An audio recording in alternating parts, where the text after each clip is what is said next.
Chuyện tình mình ngày nào đã hết khi anh mang giấc mơ xa vời, để em cô đơn nỗi sầu, nhìn yêu thương kia phai màu. Anh ra đi trái tim em mang buồn đau.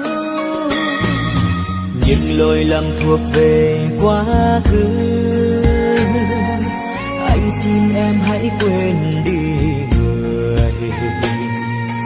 để cho anh được quay lại, được yêu em bao tháng ngày, tay trong tay với nhau trên đoạn đường dài. Được yêu em là điều may mắn của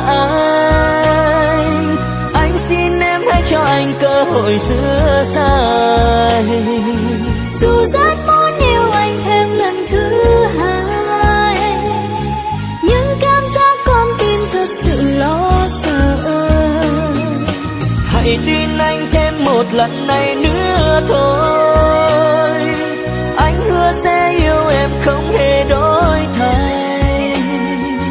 Lời hứa đó không cần anh phải hứa đâu, nếu có thế em mong anh hãy chứng minh. Vì yêu nên hôm nay anh đã biết lỗi.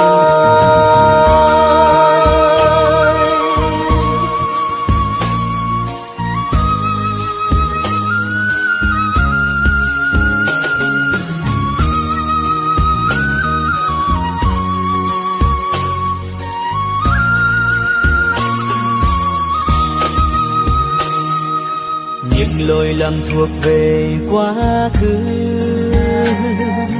anh xin em hãy quên đi để cho anh được quay lại, được yêu em bao tháng ngày, tay trong tay với nhau trên đoạn đường dài. Được yêu em là điều may mắn của anh xin em hãy cho anh cơ hội sửa sai. Dù rất muốn yêu anh thêm lần thứ hai, nhưng cảm giác con tim thật sự lo sợ. Hãy tin anh thêm một lần này nữa thôi, anh hứa sẽ yêu em không hề đổi thay. Lời hứa đó không cần anh phải hứa đâu, nếu có thế em mong anh hãy chứng minh. Vì yêu nên hôm nay anh đã biết lỗi, được yêu em là điều may mắn của anh xin em hãy cho anh cơ hội sửa sai.